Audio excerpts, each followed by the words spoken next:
Donc, écoutez, peut-être que vous voulez peut-être commencer un peu à nous faire à nous brosser un peu la situation, et puis nous expliquer un peu ce qui s'est passé hier, parce que effectivement, tout le monde s'attendait à avoir des longs débats jusqu'à vendredi tard dans la nuit, et puis en fin de compte, les choses se sont accélérées très vite, et donc le Parlement a déjà voté et trouvé sa position.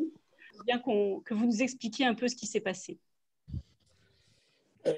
Ben oui, un communiqué un peu virulent parce que je fais partie de celles et ceux pour qui la démocratie, quand même, et je veux dire d'ailleurs quand même, est important. Et là, j'ai l'impression un petit peu que ce vote, que je qualifie de vote à la hussarde, si vous voulez, donc je l'analyse un petit peu comme une espèce d'une forme de rap démocratique, parce que comme vous venez de le dire, il y a eu juste une petite matinée d'échange, donc voilà, sur quand même un dossier qui n'est pas mince, qui est un des dossiers principaux du mandat. Donc voilà, c'est le premier budget de l'Union européenne. Et je trouve que la façon dont ça se passe, ça c'est ma lecture, ça n'engage que moi, bien entendu, donc pas mon groupe ni quelque que ce soit, mais je trouve, pour être dans ce Parlement depuis 2012, que c'est dommage, voilà, d'un moment où il y a tant à dire sur le secteur, et on va échanger là-dessus.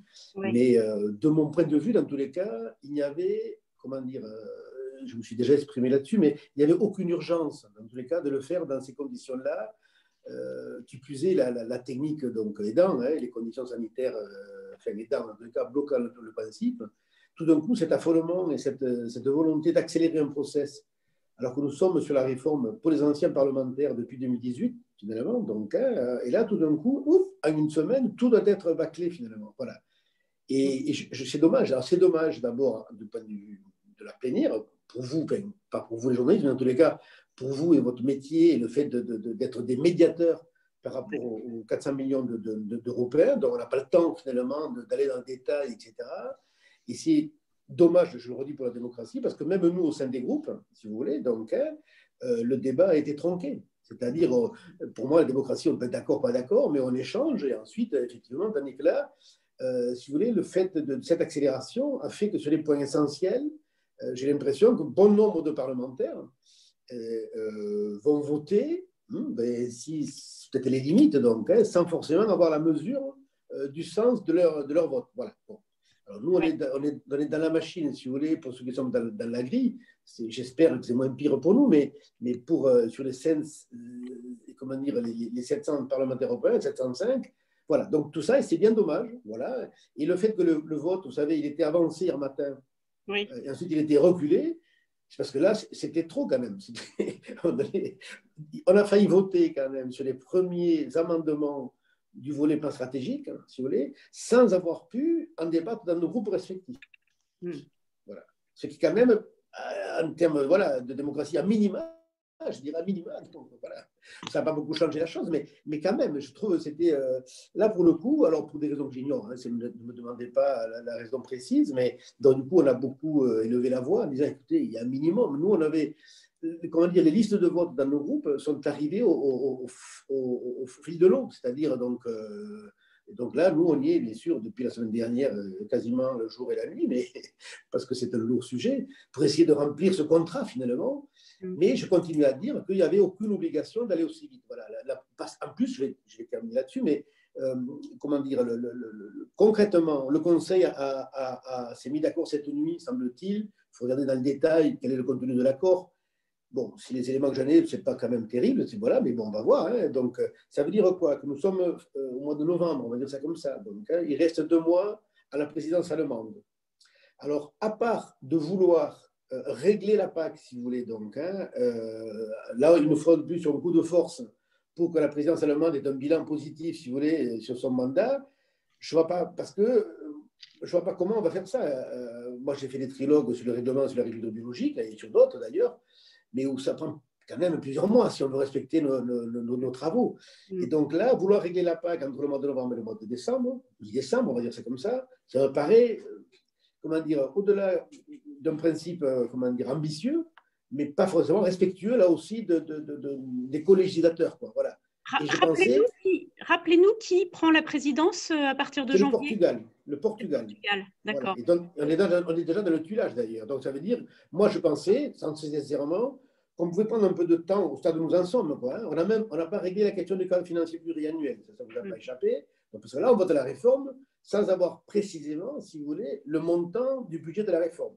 Parce que donc, tout est, vous savez, tant que tout n'est pas réglé, rien n'est réglé. Ça, c'est un principe européen de base. Quoi, voilà. Et aujourd'hui, sur le budget, sur le cadre financier pluriannuel, même si nous avons des indicateurs, évidemment, ou des indications, on n'a pas la décision finale sur le MFF, le cadre financier pluriannuel. Donc, on vote la réforme, donc sur des bases indicatives, mais pas réelles. Et moi, je pensais, peut-être naïvement, qu'on pouvait continuer encore au moins à préparer le débat démocratique sur ces enjeux-là, donc en prenant un peu de temps et disant, ben, on se fixe la fin de l'année, on avait 2 mois de plus, parce que là, nous allons faire quoi? Le Conseil va se mettre d'accord, nous, on va voter, acte, il va y avoir un trilogue, allez, 2 trilogues, donc avant la fin de l'année, parce qu'il faut quand même pouvoir, vous savez comme moi la masse que ça représente, donc voilà. Est-ce que vous pouvez réexpliquer justement la suite législative, comment ça se passe? Une fois que, parce que là, en fait, on avait effectivement la proposition de la Commission. On a maintenant comment dire, la proposition, enfin, l'accord du Parlement, l'accord du Conseil. Donc, à partir de là, qu'est-ce qui se passe, en fait? Est-ce que vous pouvez peut-être réexpliquer? Oui, bien sûr. Bien sûr. En fait, je vais faire ça de façon pédagogique et simple, comme ça. Ouais. En fait, vous avez, comment la loi se présente, c'est qu'on a une proposition de la Commission européenne. C'est le texte martyr que j'appelle, le texte de base. Oui. Sur ce texte-là, les 2 co-législateurs, donc, alors ça remonte plus en amont, il y a une communication, il y a des rapports d'initiative, blablabla, bref. Donc on arrive, je vais faire simple, un rapport, une proposition de texte. Sur ce texte-là, le Parlement amende, donc il donne sa version. Ça, c'est l'objet depuis 2018. Et parallèlement à ça, le Conseil des ministres, donc, amende de son côté. Donc on a d'un texte de base, on se retrouve avec 3 textes. Donc, si je prends une feuille… Des ministres, en l'occurrence de l'agriculture. Oui, pardon, de l'agriculture. Là, on est sur la PAC, excusez-moi, de l'agriculture. Donc, les ministres se réunissent et ils prennent les points comme nous, d'ailleurs. Et donc, ils donnent leur point de vue, ils mettent ça aux voix. Donc, voilà, bref, ils arrivent avec leur propre texte. Donc, en fait, si je prends une feuille A4 ou une feuille de papier, vous avez 4 colonnes. Voilà, ça, c'est le début des trilogues. Première colonne, c'est le texte de la Commission, texte de base. Seconde colonne, le texte du Conseil ou du Parlement. Et troisième colonne, le texte du Parlement ou du Conseil. D'accord? Et la 4e colonne, elle est vierge. Voilà. Et le but des trilogues, c'est que c'est présidé une fois par le rapporteur. Donc, il va y avoir, nous, sur la PAC, les 3 rapports. Donc, le rapport plan stratégique, le rapporteur Peter Riard, le rapport volet horizontal Ulrich Müller et rapport OCM Eric Andrieux. Donc, le rapporteur, on va se retrouver avec des équipes Parlement, Conseil, Commission, autour de la table. Donc, moi, enfin, je prends mon exemple, voilà, c'est le plus simple. Je vais présider les séances, un coup sur 2. Une fois, c'est le Conseil, c'est le représentant de la présidence qui préside la séance. Et alternativement, c'est le rapporteur qui porte la parole du Parlement. Et donc, on va animer les réunions et on va prendre les chapitres, les articles, un par un. On va définir dans un travail préalable comment on aborde, comment dire, le texte. Est-ce qu'on passe de façon chronologique, du point 1 au point 50? Est-ce qu'on travaille sur les gros dossiers? Donc, il y a un travail préalable de stratégie, comment on aborde. Et ensuite, on va démarrer et on va essayer de faire converger, si vous voulez, les positions, enfin on va faire converger les positions comment dire, du Parlement et du Conseil. Et donc, on remplit, ligne à ligne, article après article, la 4e colonne. Et on dit, voilà, ben là, par exemple, je prends un exemple, nous, sur les droits de plantation, sur les autorisations de plantation, le Parlement devrait voter, ce n'est pas encore fait, hein, jusqu'à 2050. Je viens de lire là que le Conseil s'était mis d'accord sur 2040. Voilà. Voilà un sujet. Quand on va arriver à ce point-là, on va dire, voilà, qu'est-ce qui justifie votre proposition en 2040? Qu'est-ce qui justifie votre proposition en 2050? Et la Commission va dire, moi, je ne veux rien faire, en fait, parce qu'on les connaît. Voilà. Donc là, s'engage une discussion, si vous voulez, voilà. Et donc là, on dit, attendez, nous, 2050, parce qu'on a vu le secteur, blablabla. Et donc là, chacun fourbit ses arguments et on essaie, ben voilà, peut-être ça sera 2045. Voilà, c'est le compromis, ça peut être ça. Je viens d'y penser à l'instant. Peut-être je vais le suggérer avant de démarrer le trilogue. Voilà. Et on va comme ça avancer tout le texte, si vous voulez, dans rapport par rapport. Voilà comment ça se passe. Et à la fin, donc, du coup, le rapport PAC, il est ce qui sort du trilogue, donc il est validé et par le Conseil et par le Parlement, il devient exécutoire. Et donc là, bien sûr, c'est la Commission en tant qu'exécutif qui récupère, si j'ose dire, le bébé et qui le met en œuvre. Voilà. D'accord. Et donc, vous parliez un trilogue, deux trilogues, trois trilogues. En fait, ce sont des grandes réunions de trilogues qui C'est permettent ça. d'avancer progressivement comme ça. C'est ça. C'est-à-dire, alors, ce que je ne sais pas vous dire, c'est que je suppose, normalement, c'est par rapport.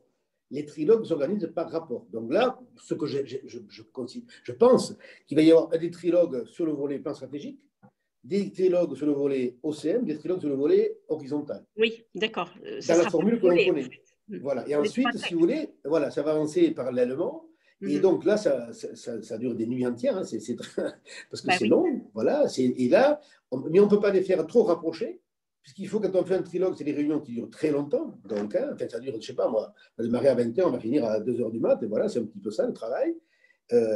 Et ensuite, il faut que les services, comment dire, mettent en forme les compromis obtenus. Vous voyez, Oui. donc voilà. Et on redémarre, la seconde réunion est programmée, je ne sais pas, 3 semaines après ou 15 jours après. On redémarre donc des points qui ont été acquis.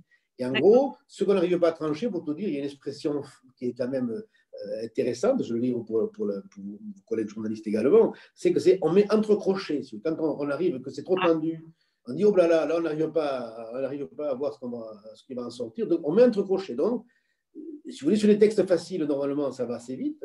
Quand il y a des textes un petit peu complexes où les points, comment dire, de positionnement sont très, très éloignés, ben donc ça veut dire qu'il y a de la discussion. Et là, donc, on peut renvoyer à la commission en disant, voilà, là, on a un problème juridique, on demande à la commission.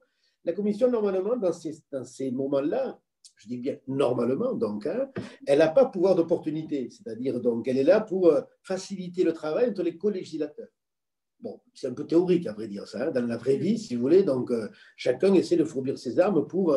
On est sur des jeux d'acteurs, il ne faut pas se oui. raconter de Oui. l'histoire. Voilà. D'accord. Je vais vous lire un petit peu le cœur de la fusée, là. Oui, c'est bien. Oui, oui, c'est bien. C'est ça qui nous intéresse aussi, de comprendre comment ça marche, etc. D'accord. Donc voilà. Maintenant, les choses sont faites. Il y a une position. Bon, est-ce que quand même vous pouvez comment dire, expliquer pourquoi il y a quand même eu ce vote à une large majorité au niveau du Parlement? Alors déjà, moi j'ai découvert un truc, je ne sais pas si ça mérite peut-être de l'expliquer pour tout le monde, parce que tout le monde ne connaît peut-être pas.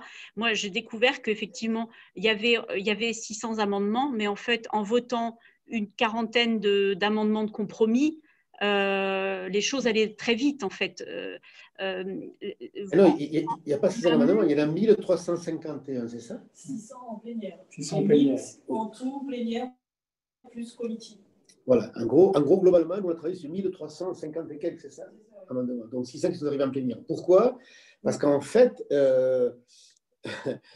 parce qu'il y a eu un travail entre trois groupes majoritaires, enfin, trois groupes, voilà, les principaux groupes, je vais dire ça, le PPE.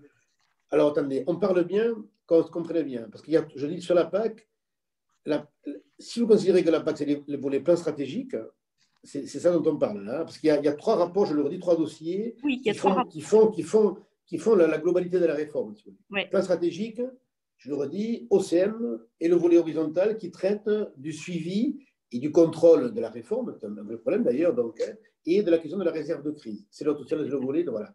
Donc en fait, ces trois dossiers ont avancé différemment depuis le début, évidemment, donc, puisque donc, ils sont interdépendants, mais à la fois dépendants. Voilà, donc on les a travaillés en parallèle. Voilà. Si vous parlez, comment dire, si on parle de l'OCM, ce qui est de ma responsabilité, je reviendrai tout à l'heure sur le contenu, peut-être ça peut vous intéresser, mais comment dire, nous, on a fait un travail sous ma responsabilité. Il y a ce qu'on appelle le rapporteur principal. Le rapport, il arrive dans un groupe politique, donc voilà. Le groupe politique choisit son rapporteur, donc c'est moi qui ai été candidat et qui ai été choisi déjà dans l'ancien mandat. Et donc, j'ai le rapporteur principal, oui, à l'occurrence, mais a la responsabilité du rapport. Et c'est lui qui va travailler, chaque groupe politique va désigner autour de lui ce qu'on appelle un rapporteur fictif, c'est un shadow rapporteur. D'accord? Et donc, c'est avec ces shadow rapporteurs-là, alors, ce coup-ci, c'est très particulier.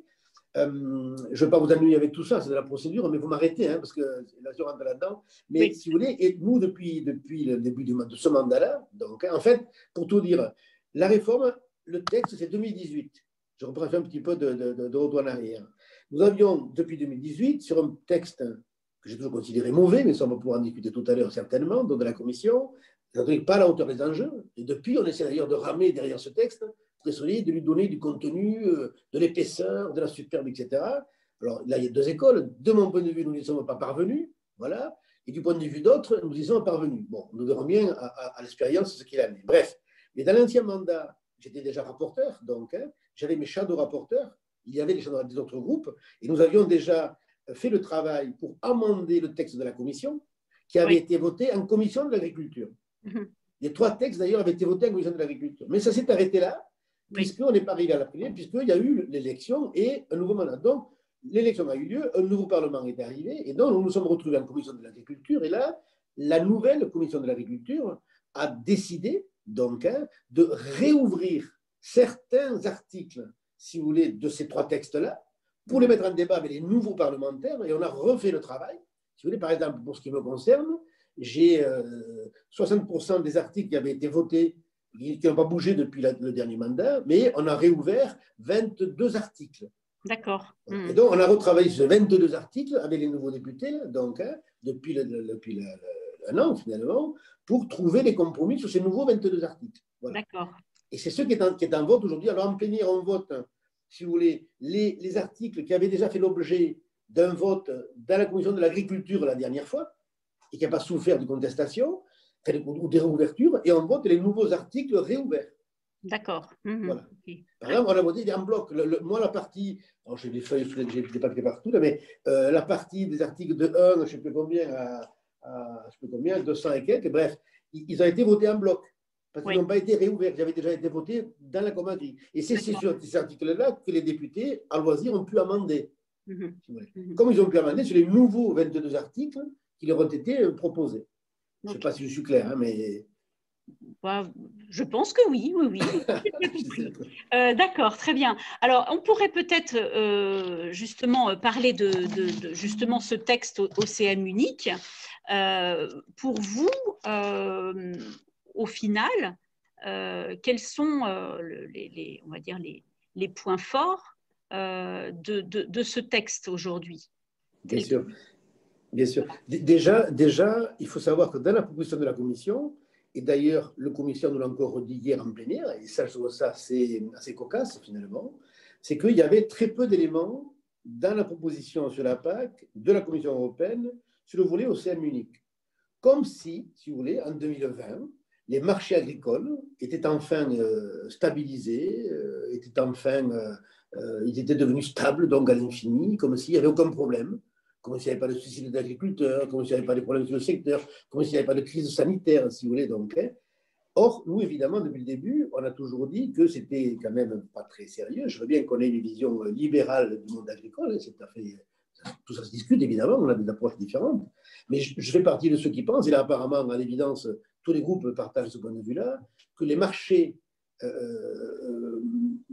dirais malheureusement ou heureusement, j'en sais rien, dans tous les cas, penser que le marché peut être stable est un leurre, donc, hein, et que qui plus est, le marché agricole sont structurellement instables. Et que du coup, qu'il ne fallait pas opposer marché et régulation, qu'il fallait au contraire, pour pouvoir stabiliser les marchés et garantir le revenu des agriculteurs, certainement mettre en perspective des outils de gestion de crise efficaces et des outils de régulation. Et qu'il fallait donner donc un regard différent parce que, d'ailleurs, la crise du Covid-19, ça c'est assez surprenant.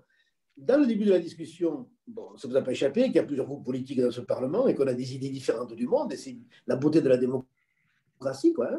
Je peux vous dire que dans les discussions que nous avons eues avec les shadows, comment dire, la crise du Covid-19 a permis quand même d'accélérer une prise de conscience ou de reconsidérer des positionnements, surtout chez les groupes conservateurs et libéraux, de dire oui, effectivement, il faut qu'on arrête avec le mythe du marché, comment dire, ou de la main invisible. Donc là, à l'évidence, ça ne fonctionne pas, quoi. Et que là, il y a des amendements de compromis que nous proposons voter avec les 6 groupes, donc, hein, comment dire, qui sont vraiment des amendements, si on faisait de la politique, j'irais presque, j'oserais dire, des amendements de gauche, si vous voulez. Donc, parce qu'effectivement, on met de la régulation et on a un regard sur l'économie qui n'est pas un regard, comment dire, partisan. On n'est pas dans le dogme, quoi. On est dans une approche très réaliste de la situation. Voilà. Et quand aujourd'hui on me dit non, il n'y a pas besoin de rien, comme dit le commissaire, il a déjà oublié ce qui s'est passé, qui se passe avec la viticulture, par exemple, en France et en Europe, où la crise de Covid-19 met en danger un secteur. Vous allez voir, on n'est pas au bout, hein, vous le savez mieux que moi, certainement. Oui. Donc voilà, on a des problèmes conjoncturels, structurels. Quand on a sollicité le commissaire pour venir en aide au secteur pour la distillation de crise, pour les paiements d'air, etc., que nous avons envoyés sur les programmes nationaux, bon, on n'est pas à la hauteur donc, pardon, il faut qu'on ait des outils de réponse à ces questions de gestion de crise. Donc, et vous avez le sentiment que ce texte va permettre d'avoir ces outils? Ben oui, je crois que nous, ce qu'on dit dans le texte, ce qui a été, on verra le vote du Parlement, mais dans tous les cas, ce qui a été travaillé, moi je suis assez fier pour tout dire, d'avoir rassemblé ce consensus de tous les groupes sur ce document-là, donc sur ce texte-là, où il y a très peu d'éléments qui restent en dissensus finalement. On dit en gros, il faut remettre, on part du principe qu'effectivement, il y a un enjeu nécessaire de régulation. C'est un préalable qu'on a discuté, validé avant de travailler sur les textes, validé par tous les groupes.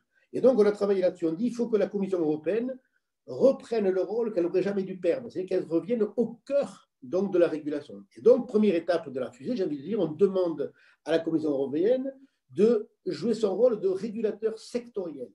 Qu'est-ce que ça veut dire? Ça veut dire qu'il faut qu'elle s'inscrive dans un cadre de performance, ce qu'on lui a dit. Ce qu'elle exige pour les États membres sur les plans stratégiques, il faut qu'elle se l'applique à elle-même sur le volet organisation commune des marchés. D'accord. Un cadre de performance avec des stratégies d'action qu'il faut qu'elle définisse, donc, à partir d'indicateurs précis. Donc, on est vraiment, là, on ne va pas donner, c'est à elle de fixer ça. Et il faut que la Commission européenne vienne rendre compte, qu'elle soit évaluée tous les ans par le Conseil et par le Parlement. Qu'elle vienne rendre compte de son action sur le volet marché devant le Conseil et devant le Parlement. Ça, c'est donc cette notion de régulateur sectoriel. Ça, c'est le premier étage. Seconde proposition que l'on fait dans le texte, je ne vais pas les détailler, bien sûr, c'est la création d'un observatoire unique. Vous savez qu'on a un observatoire sur le lait, un observatoire sur le sucre. Donc, on dit aujourd'hui qu'il faut élargir l'observatoire à tous les secteurs.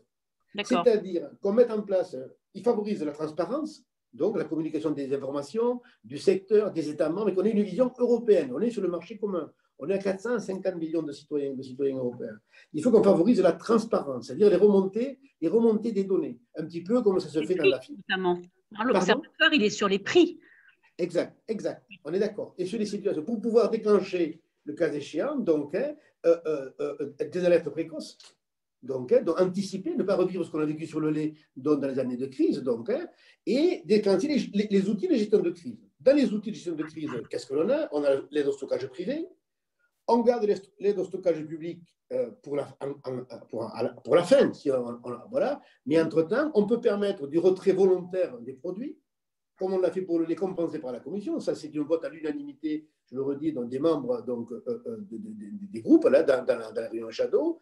Et nous, on propose, alors là, c'est un amendement qui n'a pas pris la majorité, mais qu'on repropose dans le plénière, on va voir ce que ça va donner, en tant que groupe, là, parce qu'il était très équilibré dans les discussions, c'est le retrait obligatoire. C'est qu'en cas de crise grave, on donne les moyens à la Commission européenne de faire obligation de retrait de produits, bien sûr compensé par le financement de l'Union. Donc, voilà. Donc là, parce qu'on se dit, ne nous fermons pas la porte, on est en train de vivre des crises difficiles, on a des moments qu'on n'imaginait pas il y a encore un an et demi en arrière, il ne faut pas, se freiner la porte à des outils d'intervention, quoi. Donc voilà, c'est pas pour eux, donc voilà. Donc ça, c'est vraiment c'est cet aspect-là que l'on propose.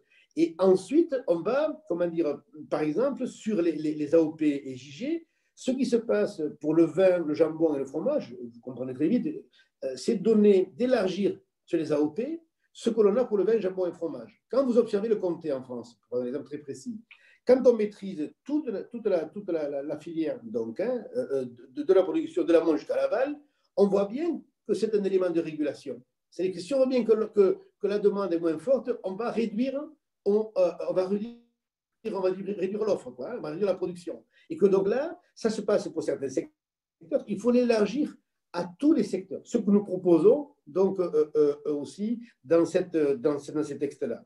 C'est là également que nous proposons d'élargir les autorisations de plantation pour la viticulture donc en 2050, parce qu'on est sur de la culture pérenne, il y a besoin de lisibilité, donc qui plus est, le secteur est en fragilité aujourd'hui, il y a besoin de perspectives pour renforcer l'économie du secteur. Il y a un élément qu'on propose pour le bio dans ce rapport-là, qui participe, je dirais, de l'ensemble du rapport, qui est de dire aujourd'hui, on a des objectifs annoncés de 25% de surface à l'agriculture biologique à 2030, blablabla. Qu'est-ce qu'on donne de concret dans les plans stratégiques? Rien. on reproduit à l'identique dans le second pilier l'aide au bio. Nous, ce que nous disons dans l'OCM, on dit écoutez, il faut, pour atteindre cet objectif-là, que je partage, et on est certainement à le partager, donner des éléments économiques pour inciter les agriculteurs à passer du conventionnel au bio. Mais il faut les rassurer sur les prix. Pour qu'ils passent, il faut, en termes de prise de risque, être cohérent. On ne peut pas demander avoir des grands objectifs et pas rassurer les producteurs sur le volet des prix. Donc, ce que nous disons dans le volet OCM, c'est qu'effectivement, les agriculteurs qui iraient sur le bio, au-delà de la transition classique, donc, et s'il y avait rupture de marché, donc, il y aurait une prise en compte du différentiel entre le prix du produit agriculture conventionnelle et le prix du produit agriculture biologique, ou l'inverse, si vous voulez, qui serait garanti par le volet OCM. Donc ça, on va voir si ça passe, ça va être voté là en plénière, mais pour dire, voilà, on ne peut pas avoir des discours et ne pas rassurer le secteur, si vous voulez, donc pour l'amener au changement de modèle. Vous voyez ce que je veux?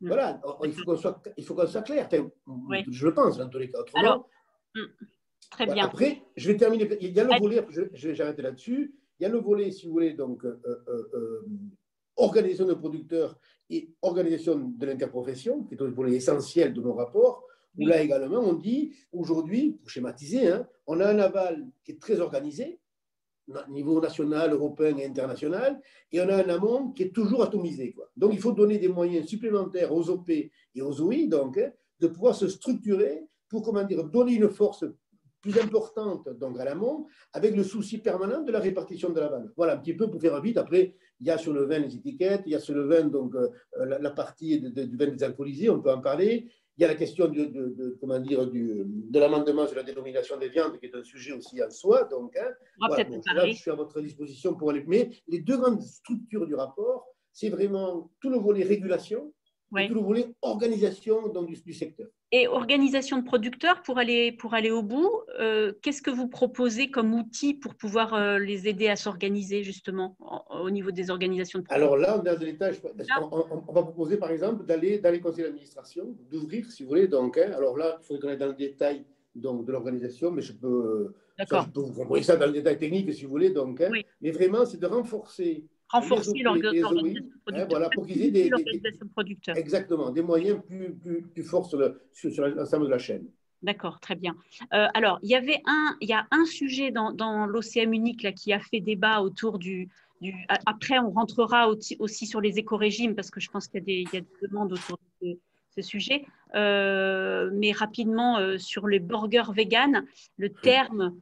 donc, je veux bien que vous nous expliquer ce que vous avez voté sur ce… Pour l'instant, ce n'est pas voté. C'est un des aspects, c'est un des articles que nous avons réouvert. Puisqu'en fait, on avait introduit dans la dernière mandature donc, une modification de l'annexe 7, si vous voulez, donc, mais qui effectivement n'était pas satisfaisante. Et ça, c'est un peu même qu'il est déposé, etc. Mais je dois dire que, voilà, donc on n'est jamais parfait. Donc, donc parce qu'on a réouvert cet article-là pour essayer d'y voir plus clair, finalement. Et en réouvrant, et on l'a bien fait d'ailleurs, c'est un vrai sujet, c'est un véritable sujet, donc, j'ai essayé d'expliquer ça en peu de mots, finalement. On a un problème, c'est que sur la législation, là je parle en tant que législateur, je ne parle pas en tant que partie prenante, protéine végétale ou protéine animale. Mais en tant que législateur, moi j'ai beaucoup travaillé le sujet, évidemment, j'ai passé des nuits à peigner toute la législation, en l'occurrence sur ce sujet-là. Et en fait, si vous voulez, il y a très peu de protection. C'est-à-dire qu'on a des trous dans la raquette législative, peut-être un peu imagés, donc voilà, et paraboliques, en matière donc, de viande, de protéines végétales et de protéines animales. C'est-à-dire que si je prends le secteur de la viande, les seuls éléments qui sont présents dans la législation actuelle, c'est le mot viande. Viande, partie comestible de l'animal. Point. Et puis ensuite, on va avoir, un mot sur lequel on s'est appuyé, c'est le mot usuel. Une partie qui ne peut pas être définie, on emploie, parce que là, qu'on soit bien d'accord, on parle bien de dénomination commerciale. Et on ne parle pas de propriété intellectuelle. On est dans l'OCM, on parle, parce que là aussi, il y a des confusions. Même les groupes ont fait des confusions dans les amendements, d'ailleurs. On parle bien de dénomination. On dit du droit. Sur l'étiquette, en fait. C'est pas il n'y a pas de brevet derrière. C'est ça que vous Exactement. On n'est pas sur une IG donc, ou une AOP. On est vraiment sur la dénomination commerciale. Donc, sur la dénomination commerciale, Il y a deux secteurs qui ont fait le boulot, voilà, c'est la volaille et c'est le lait et les produits laitiers. Voilà.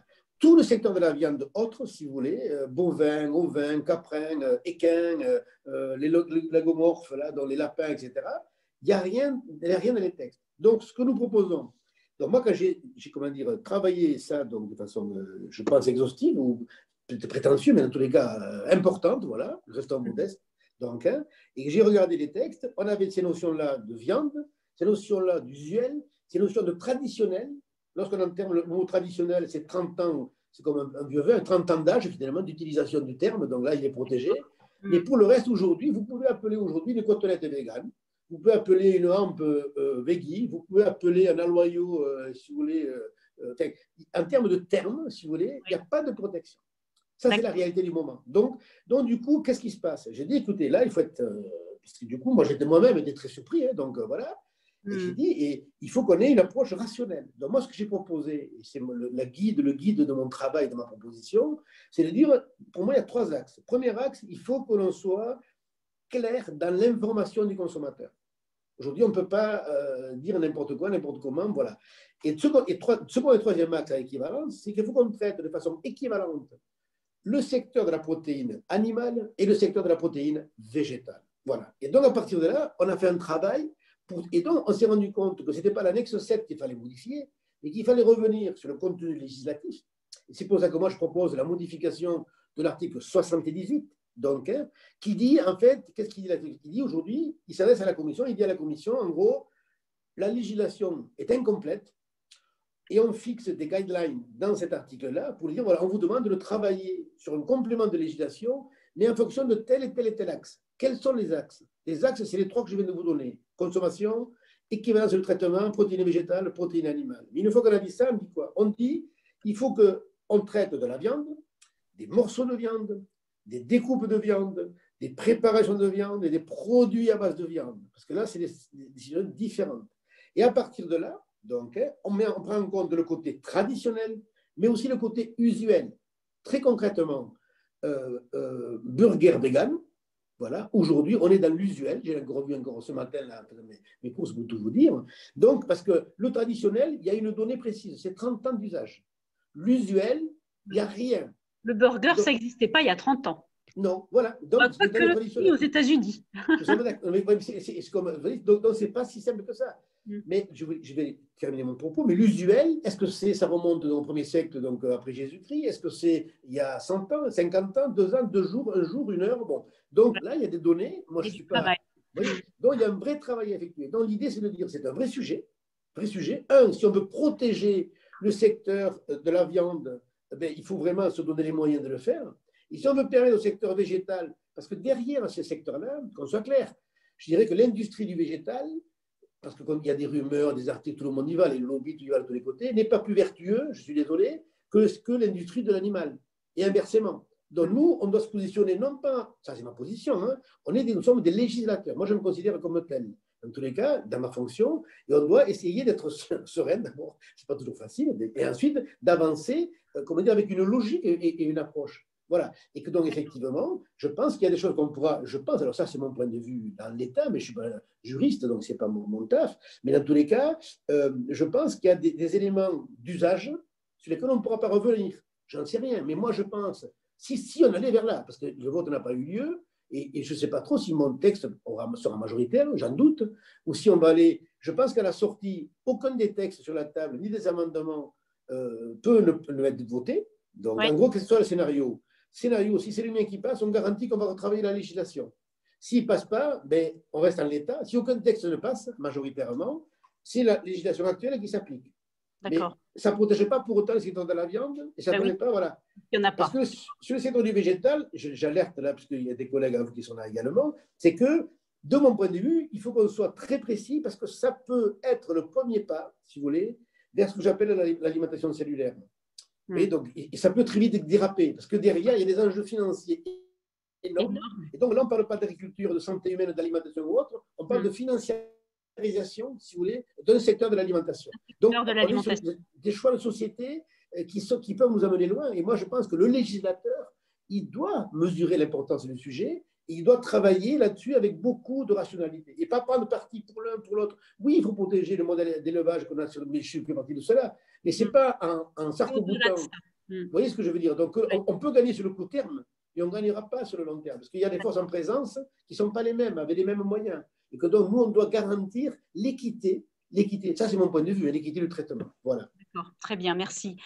Juste une précision, l'article 78, vous parliez de l'article 78 oui, excusez-moi. De l'OCM unique. C'est ça, tout à fait. Oui. Hein, donc, que je modifie, que j'amende, que j'ai proposé d'amender, et qui n'a pas fait compromis, hein, puisque donc, on n'était pas. Voilà, donc et là, il y a un split, voilà, il y a un vote sur l'amendement sur le 78 qui explique ce que je viens de vous expliquer, pour dire voilà, il faut avancer, il faut compléter la loi, donc, hein, et demander à la Commission, par acte délégué, mais sur des guides qui sont les nôtres, hein, de compléter le travail. D'accord. Alors, il y a une question, en fait, Lucie, qui nous demande, est-ce qu'on pourrait faire un résumé de ce qui a été voté cette nuit? Alors déjà, pour repréciser bien les choses, on avait donc le Conseil des ministres qui s'est réuni donc le 19 et le 20 octobre, c'est-à-dire lundi, mardi.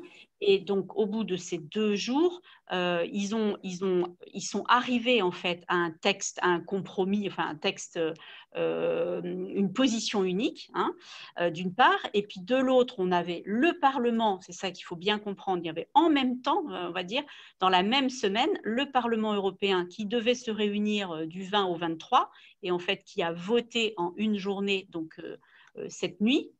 J'imagine que vous êtes un petit peu fatigué, voilà, et qui est aussi arrivé à une position unique. Hein, donc, on a les deux en parallèle.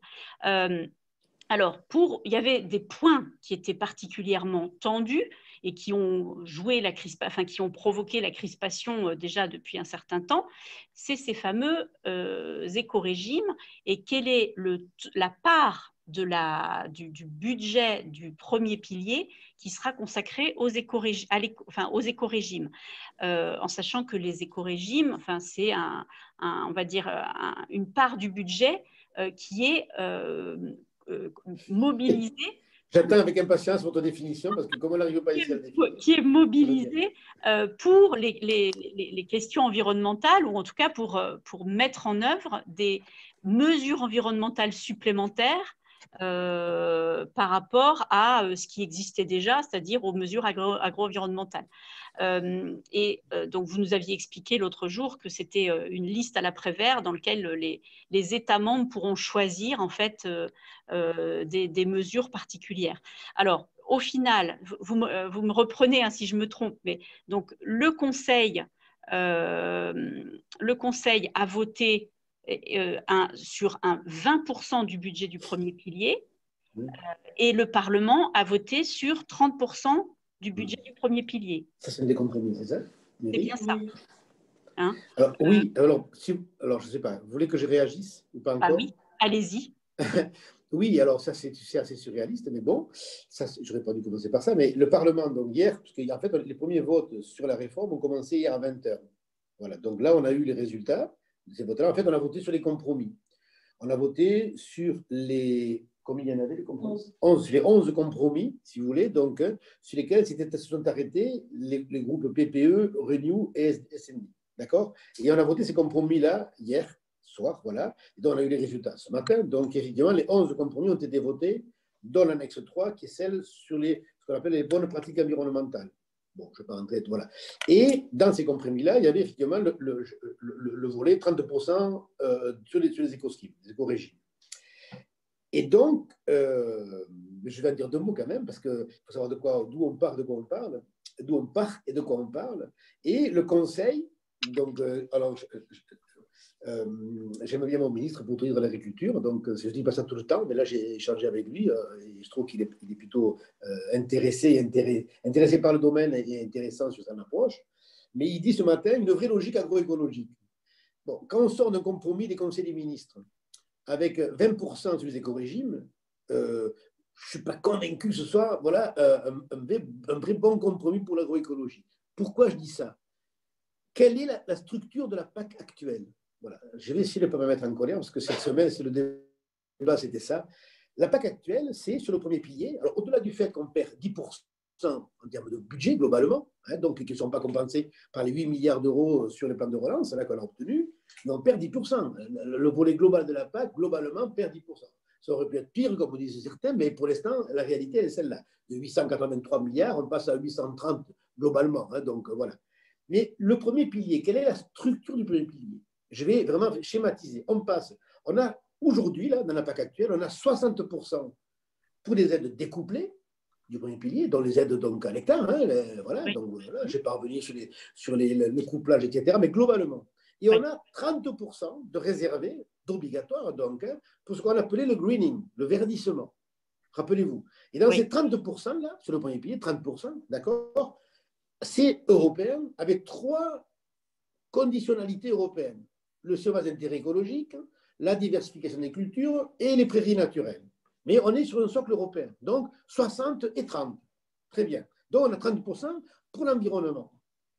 Qu'est-ce qu'il y a dans le projet sur la table aujourd'hui? C'est pour ça que j'ai du mal à comprendre, mais peut-être c'est moi qui ne comprends pas. Hein. C'est qu'on a 60% qui restent dans le projet qui est sur la table pour les paiements aux agriculteurs, les paiements de base, le soutien aux revenus, finalement. Et on a, pour le Parlement, 30% pour les éco-schemes et pour le Conseil, apparemment, 20% sur les éco-schemes. Et on dit c'est une grande avancée pour l'agroécologie. Donc, déjà, en termes de volume d'argent, on peut se poser la question. Voilà, parce que dans un cas, on est à équivalence, et dans l'autre cas, on baisse de 10%, si vous voulez, l'intervention. Donc, alors, les victoires et les défaites, chacun les analyse à sa façon, mais pour ma part, je ne suis pas convaincu qu'à ce niveau d'enjeu, si vous voulez, donc, en termes de volume d'affichage, dans tous les cas, on aille vers l'agroécologie. Bon. Oui, ce que vous voulez dire, c'est que ce qu'on avait avant pour le verdissement, les éco-régimes ne viennent pas en plus. Mais non. Ça remplace. Exactement. Avant, ça s'appelait greening, maintenant, ça s'appelle éco-scheme. D'accord, ok. Et si vous voulez, en plus, le greening, le verdissement, restons entre nous, donc, comment dire, il n'a pas bien marché. Il n'a pas bien marché, mais il était relativement simple puisqu'il y avait 3 règles à appliquer. Mais ce qu'on demande depuis 2018, ce que je demande, on est plusieurs à demander à la Commission, c'est une véritable évaluation du pourquoi le greening n'a pas fonctionné, si vous voulez. Là, à ce jour, sincèrement, à part que vous l'ayez vous, mais moi je suis agent d'avoir eu une évaluation réelle pour dire voilà pourquoi ça va marcher. Voilà. Et donc, la Commission, je le redis depuis le début, mais c'est pour ça que je voterai contre mais bon, vous le savez, je vous l'ai déjà dit, les plans stratégiques, c'est pas parce que je suis là, un idéaliste, etc. Non, sincèrement, je pense connaître un peu le sujet. Parce que la Commission, depuis le début, elle n'a pas proposé, mais c'était Hogan, je suis désolé, donc on ne tire pas sur les pianistes, mais elle a proposé non pas une réforme de la PAC, c'est une réforme administrative de la PAC. C'est-à-dire qu'elle confie la mise en œuvre de la PAC aux États membres. Pour ne pas avoir besoin de gérer la taille des arbres et la hauteur des haies, quoi. En fait. Non, mais si vous voulez, sur les grandes enveloppes, l'éco-scheme, ça se tient dans l'idée initiale. Mais il fallait à minima que ça reste européen, que les critères s'appliquent aux 27. Là, qu'est-ce que c'est que l'éco-scheme concrètement? Je le redis, on en avait déjà évoqué, mais c'est que la Commission va proposer une liste de mesures environnementales, de l'agroécologie, de l'agroforesterie, de l'agriculture de précision, de l'agriculture carbone, et avec des mesures, ce que j'appelle des mesurettes, c'est pas très gentil, mais une liste de mesures, si vous voulez. Dans ce cadre de mesures, donc pas fixé par la Commission, chaque État membre individuellement, va faire son marché. Il va dire, mais moi je prends, tiens, qui de l'agroécologie, qui de l'agroforesterie, qui de l'agriculture carbone. Et donc, ça veut dire qu'on va avoir une mosaïque du champ des possibles, je dirais, dans chacun des États, différents de fait. Et au sein des États membres, au sein de chaque État membre, les agriculteurs, individuellement, de façon optionnelle, pas obligatoire, vont choisir dans ce marché épars, si vous voulez, des mesures pour pouvoir prétendre à ces 20 ou 30% de crédits supplémentaires. Donc, ça veut dire quoi? Si ça ne s'appelle pas de la renationalisation, si vous voulez, peut-être je ne comprends pas tout, ça se peut d'ailleurs, c'est certainement vrai, mais on est en train de non seulement on renationalise, mais ensuite on va exacerber, c'est ma crainte, et je le dis, je m'excuse un peu de la passion peut-être, mais ce que j'appelle la distorsion de concurrence. Puisque les mesures, elles ne sont pas communautaires, on me dit on a gagné sur le C du commun. Ah, ça alors j'aimerais bien, et j'attends qu'on m'explique, hein, sincèrement, je suis très demandeur, je ne crois pas être plus idiot qu'un autre, mais j'attends qu'on m'explique où est-ce qu'on a gagné du commun, puisque là, on redistribue, on divise, comme j'expliquais, les petits pains, je dis ça souvent, entre 27. Mais qui plus est, là aussi, je suis totalement dans le sud, on dit ça, mais bon, je ne vais pas dire sur le cul, mais je vous le dis quand même, finalement, c'est que ça ne va pas échapper. Nous, on parle d'OCM pour garantir l'économie de l'agriculture. Mais nos interlocuteurs aujourd'hui, ce n'est pas au sein du marché intérieur. On le voit, c'est le Mercosur, c'est la Chine, c'est les États-Unis, c'est la Russie. Et donc, d'un côté, ils travaillent à l'échelle des continents, et nous, on divise, si vous voulez, la seule politique commune que nous avions au niveau européen. Je m'excuse d'être passionné, mais ça m'agace quand même. On est en train de diviser cette politique commune, dans un moment où il y aurait besoin plus que jamais de commun. Comment voulez-vous qu'on ait discuté de normes environnementales, de normes sociales, donc avec le Mercosur, si on a 25 interlocuteurs? On n'a pas ensemble nos propres normes environnementales. Alors, peut-être je me trompe, sincèrement, peut-être j'ai tort, mais sincèrement, je suis assez inquiet, voilà, ça je vous l'avoue, I'm worried, comme ils disent ici, là, donc, voilà, et ça c'est, et je me dis aujourd'hui, quand j'entends dire, on a gagné sur l'agroécologie, qui plus est, alors si je continue, sur les paiements de base, les 60% des paiements découplés, on a créé ce qu'on appelle, ils seront conditionnés, la conditionnalité, par ce qu'on appelle les bonnes pratiques environnementales, les BCAE, vous savez, là, peut-être que vous avez vu ça. Il y en a 10 BCAE. Eh bien, sur les 10 BCAE, je ne vous ai pas de la litanie de la liste, mais on perd entre ceux qui existent aujourd'hui et ceux qui sont sur la table, on perd. Un exemple, il y avait une BCAE, par exemple, sur le chargement des animaux à l'hectare, les UGB hectares, vous savez, donc. Hein, eh bien, celle-là, elle a disparu. Donc, ça veut dire que c'est free. Là, c'est free. Alors, il y a les amendements, mais les amendements, est-ce qu'ils seront votés ou pas? Or là, pour changer de modèle d'élevage, entre l'élevage à la française, si vous voulez, dans l'extensif, où on a un nombre de chargements hectares, et l'élevage industriel que l'on a, si vous voulez, au Danemark, aux Pays-Bas, etc., il y a de la différence. On pouvait, par une BCAE, pour conditionner les prix, dire tant d'animaux à l'hectare. Celle-là, elle a disparu. Je dis, c'est dans le compromis, hein, donc ce n'est pas très sérieux. Sur les prairies naturelles, moi je suis assez basique, je dis, si on veut encourager le bio, on met des aides au bio. Si on veut que l'agriculture capte le carbone, on aide les prairies naturelles. Vous voyez ce que je veux dire? C'est pas très compliqué. C'est simple, en fait, oui, basique. Oui, et oui, il faut être réaliste. Voilà. Et moi, je dis, voilà, or, sur les prairies naturelles, avec ce qu'il y a sur la table, en fait, on va permettre de retourner 5% de prairies naturelles de plus que ce qu'on a aujourd'hui. Donc, on est, j'appelle ça les injonctions paradoxales, si vous voulez. Donc, vous voyez, donc, je dis quand même, ça, c'est pas sérieux. Parce qu'au contraire, il faudrait valoriser les prix permanents. Sur l'ICHN, pareil. L'ICHN, heureusement que le Conseil apparemment est d'accord pour 100% reconnaissance de l'ICHN. Nous, on était limités. Alors là, j'ai vu qu'on avait progressé, qu'il y avait des amendements qui allaient se voter, etc. Mais la base du compromis entre les trois groupes, c'était 40%.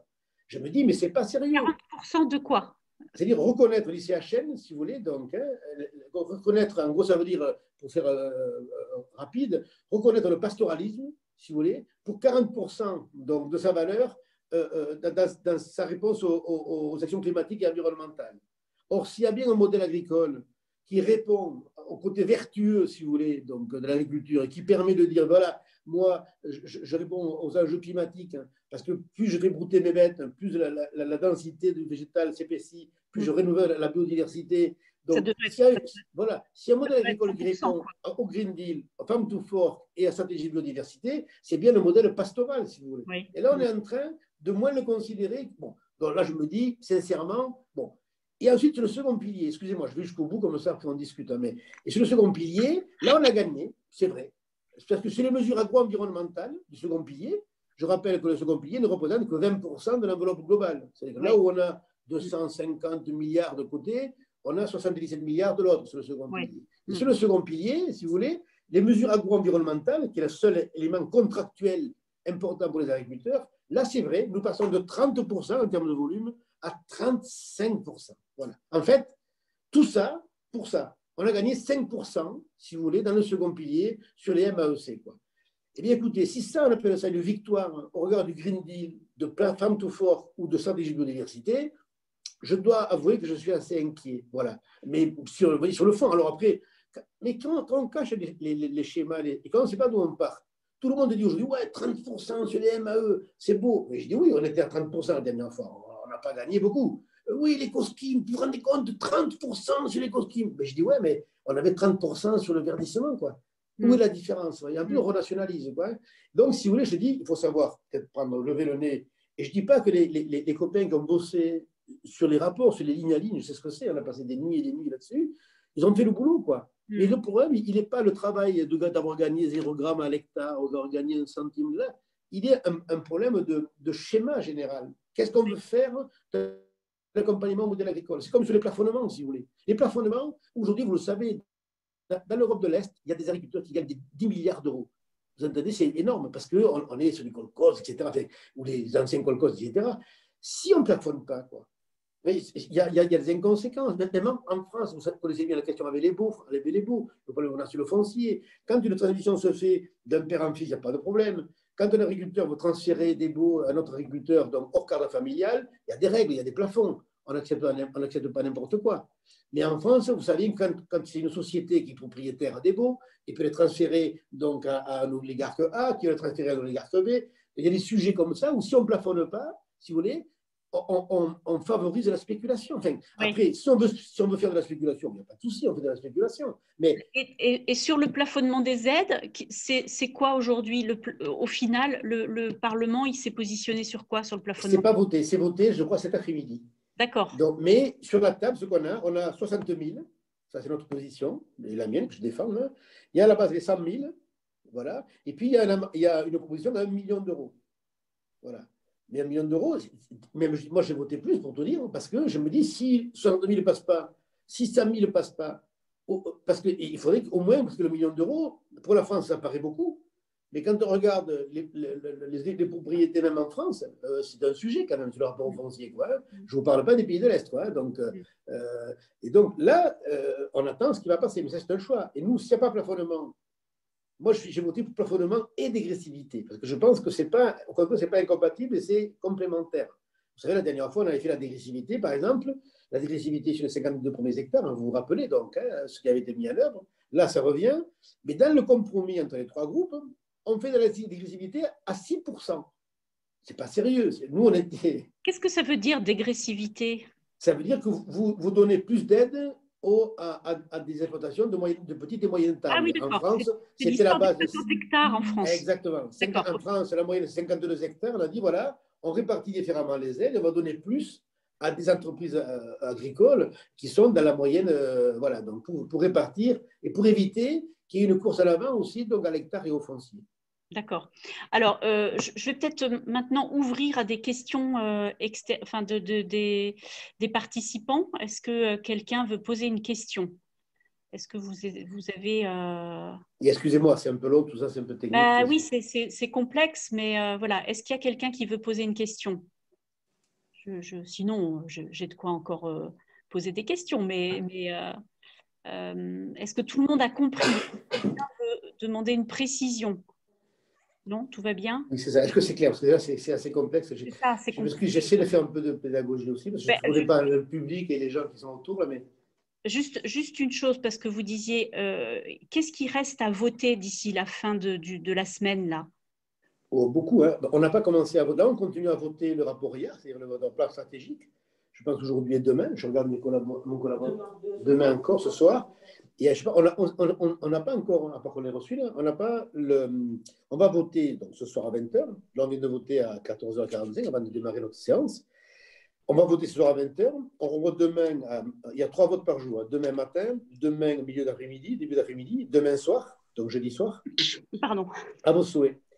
Et donc, et on va voter, je pense, j'espère, les votes finaux vendredi. Et vendredi, on a 3 votes également, matin, midi et en soirée à 20h. D'accord. Donc les 3 textes en parallèle, toujours. Exactement. Donc aujourd'hui, on n'a pas commencé à voter ni sur l'OCM, ni sur le volet horizontal. D'accord, ok. Ces textes-là. Là, on a une série d'amendements qui arrivent, donc, bien sûr, on suit ça avec attention, évidemment. Mais on a fait parce qu'on a fait les listes de vote de la nuit, hein, on a fait comme on a pu, à vrai dire. Donc, c'était un sacré pari. Oui, d'accord. Et donc, a priori, tout va être finalisé d'ici vendredi. Enfin, tous les votes. Il y a des choses qui risquent de ne pas aboutir d'ici la fin de la semaine? Là, au moment où nous parlons, sincèrement, je ne sais pas vous dire, je ne sais pas vous répondre. Donc, je ne prendrai pas le risque dans tous les cas. Hein, parce que après, ce qui se passe, c'est que le vote stabilisé, à vrai dire, on l'est que lundi, par exemple, lundi ou mardi. Oui. Parce que, Oui. vous savez, quand on vote, on peut, imaginons, je vote sur un amendement, je me trompe, je mets un plus ou un moins ou l'inverse. Donc, ce n'est que quand je reçois le vote, donc là, il y a quand même, sur les 1000 amendements, on peut se tromper, voilà, ça peut se produire, parce que, vous savez, c'est, je vais vous montrer à l'écran, mais les feuilles de vote, c'est ça, là. Voilà, en fait, c'est comme ça que ça se présente, voilà. Et en fait, voilà, vous avez les articles, les numéros. Poussez-le un petit peu plus Ah, vers la est-ce que droite. vous le voyez comme ça? Voilà, parfait, très bien. Voilà, vous Ok. voyez, donc ça, je vous donne le titre, mais voilà, en gros, on a des plus, des moins, les indicateurs négatifs. Et donc, on vote à l'écran, parce que chacun vote depuis, c'est un vote donc dématérialisé. Et donc, on a les listes qui apparaissent donc, à l'écran. Et donc, on met des plus, des moins ou des abstentions, voilà, en fonction des listes de vote qu'on a préparées, nous, bien sûr, les responsables des rapports, avec nos groupes politiques, puis les délégations votent différemment des groupes. Donc, voilà. Donc, et donc, comme ça fait beaucoup de votes, hein, évidemment, et puis on peut se tromper de ligne, ça arrive, voilà, ça m'est arrivé, je ne l'avoue pas là, mais voilà, donc du coup, on peut revenir. Quand je parle de vote stabilisé, c'est-à-dire que dans le week-end, je pense que les parlementaires, avec leurs équipes, pourront vérifier qu'il n'y a pas d'erreur, parce que Oui. si moi je me trompe, par exemple, sur l'amendement de dénomination des viandes, ça va faire désordre, si vous voulez. Bien sûr, oui, il faut que, ça va se voir. Voilà, ça va se voir. C'est transparent. On peut aller chercher qui a voté. Ah, ça oui. Hein? C'est bien ici d'ailleurs, c'est bien ici. Donc si je me trompe, n'hésitez pas à me le dire. Hein. D'accord. Si je suis vraiment, mais je vous fais confiance d'ailleurs. Très bien. Bah, écoutez, merci beaucoup. Je pense qu'on a éclairci pas mal de points. J'espère que j'ai rien oublié. Attendez que je vérifie quand même dans mes questions. Je pense que ouais, sur cette histoire quand même de droit de plantation, Oui. vous l'avez abordé rapidement. Droit de plantation, vous défendez le 2050. hein, le 2050, ouais, c'est ça. Oui. Alors que le Conseil s'est positionné sur du 2040. Oui. Hein, Mais nous, c'est-à-dire, je ne sais pas, mais enfin, si vous voulez, sur la partie autorisation de plantation, nous, on a beaucoup travaillé avec le secteur. Hein, ouais. C'est comme, si vous voulez, par exemple, si vous voulez, on a un amendement qui dit les autorisations, vous savez, la règle aujourd'hui, c'est 2 ans pour les déposer. Vous arrachez vos vignes, vous avez 2 ans pour déposer une nouvelle demande d'autorisation, et vous avez 3 ans pour planter un. Voilà. Et votre autorisation, elle est valable 3 ans. Là, on propose de garder les 2 ans, et on propose de passer à 6 ans, si vous voulez, le temps pour replanter. Pourquoi? Parce qu'on a fait un boulot avec le secteur, et du point de vue agronomie, ça se justifie, hein, voilà, c'est notre point de vue dans tous les cas, parce qu'on dit, voilà, il faut que la terre se repose, il faut laisser le temps à la terre de se régénérer, et donc 6 ans, ce n'est pas de trop. À l'époque, les anciens, hein, voilà, disaient 10 ans, quoi. Donc là, on est à 6 et 2, on est à 8 ans. Ce qui est pas mal, parce que du coup, il faut gérer les contraintes des autorisations, etc., ce qui est en stock, bon, bref. Et après, sur la viticulture, hein, c'est des sujets, vous l'avez vu, hein, donc il y a les autorisations, il y a des sujets sur le vin désalcoolisé, qui est un sujet aussi majeur. Et là, je voudrais juste quand même vous dire pas un petit détail, hein, et puis il y a quand même de l'étiquette. Et sur les vins désalcoolisés, vous savez que c'est très lié aussi avec la proposition de la Commission qui voulait réouvrir l'utilisation des cépages historiques. Vous savez, les Clinton, Noah, Herbemont, etc. Nous avons dit non, parce que tout ça se tient. Je fais un petit chapitre 20 spécial, si vous me le permettez, parce que on est sur les cépages qui ne sont pas des cépages qualitatifs, d'accord, historiquement, mais qui produisent beaucoup. Voilà. Et que donc, si on avait, d'un côté, on va autoriser, vous savez que le vin, dans la définition du vin, c'est à partir de 8,5 degrés.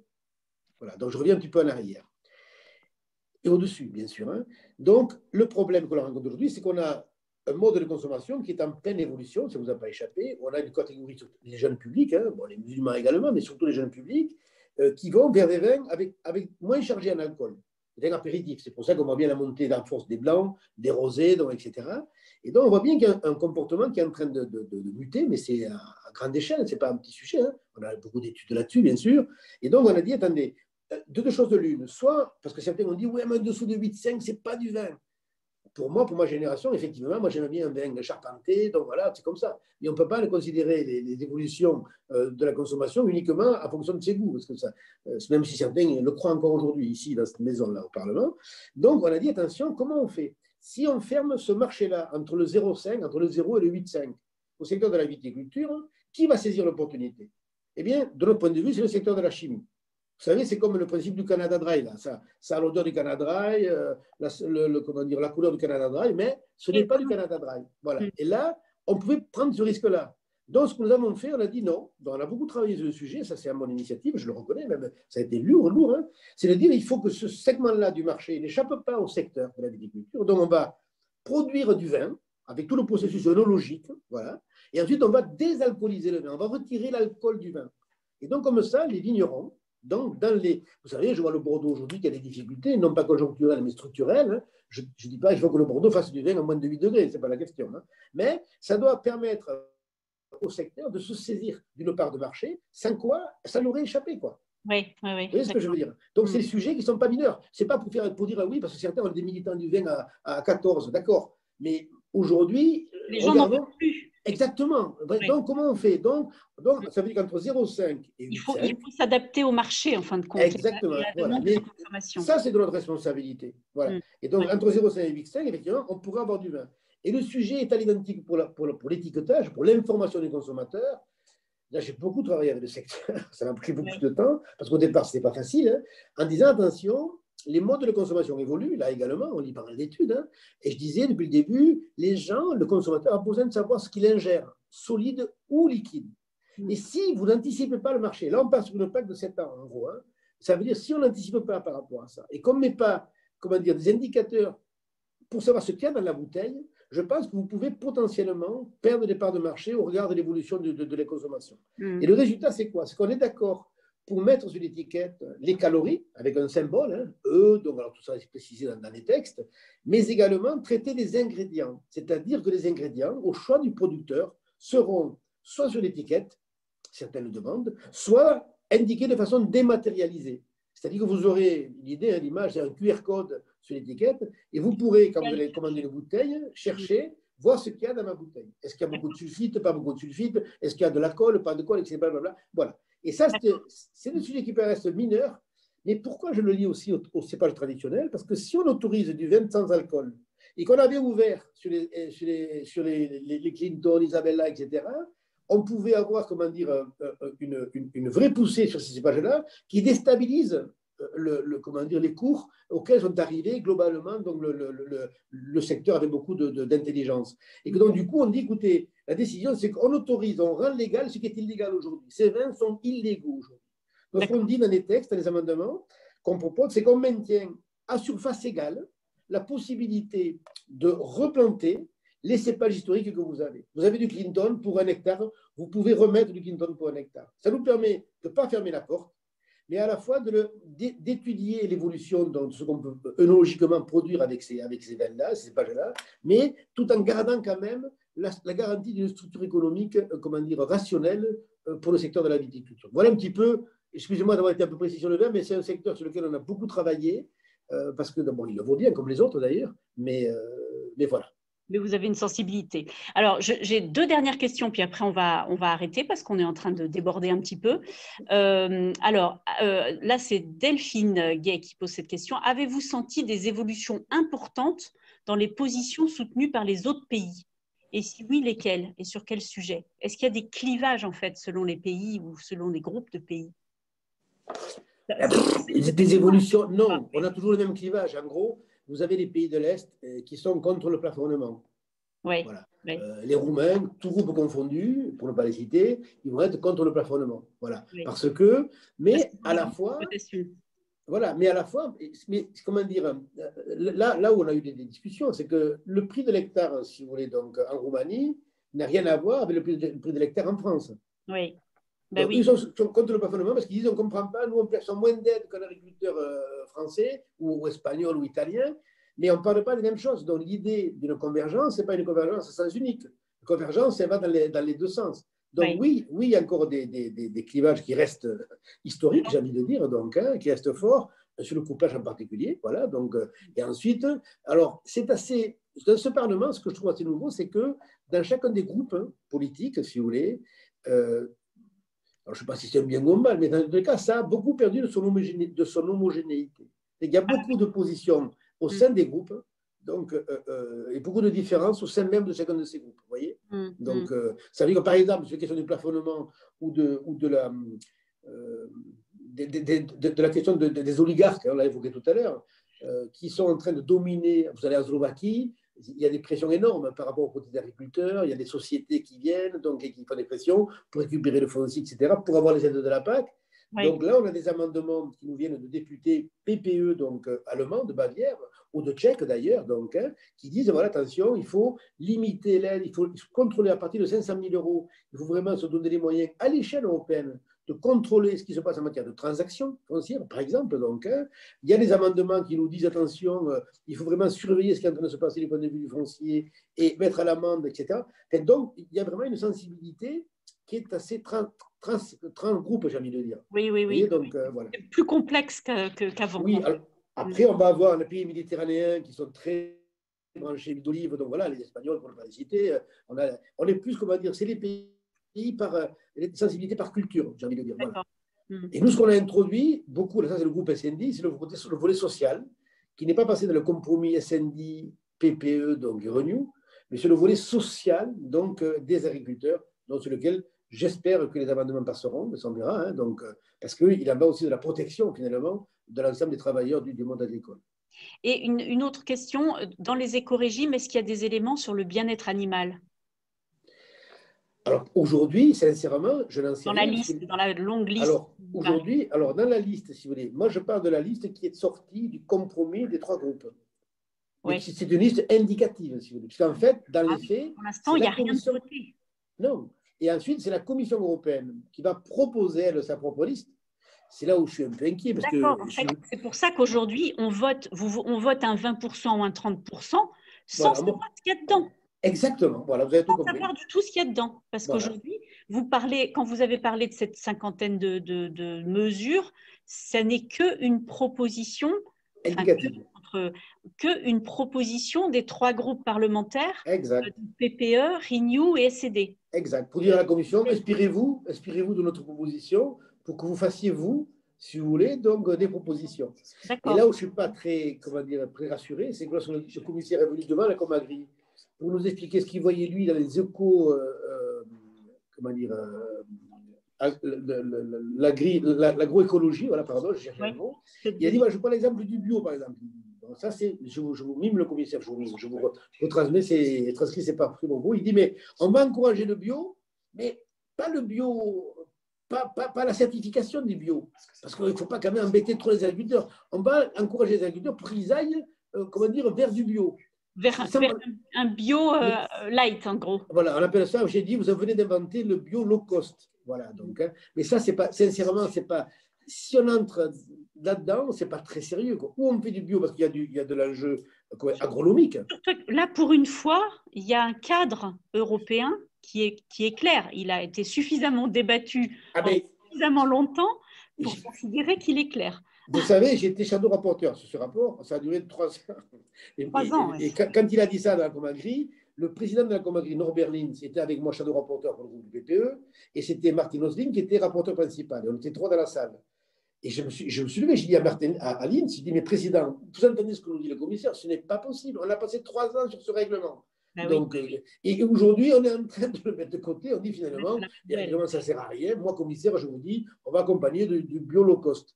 Ça, ce n'est pas très, encourageant. Si on le met dans l'absolu, mais si on le met au regard du Green Deal, du Farm to Fork, de la stratégie de biodiversité, il faut qu'on ait un minimum, de mon point de vue, je dis bien une fois de plus, ce n'est que ma position, de cohérence, quoi. Et moi, je pense qu'entre les objectifs et les moyens qu'on se donne, il y a vraiment une rupture, quoi. Il y a un problème que nous n'arrivons pas à passer finalement, et qu'on a ce problème de calendrier, parce que Farm to Fork n'a pas été réellement débattu et voté au sein du Parlement, mais on a les textes, on sait ce qu'il y a sur la table, on sait ce qui va advenir, quoi.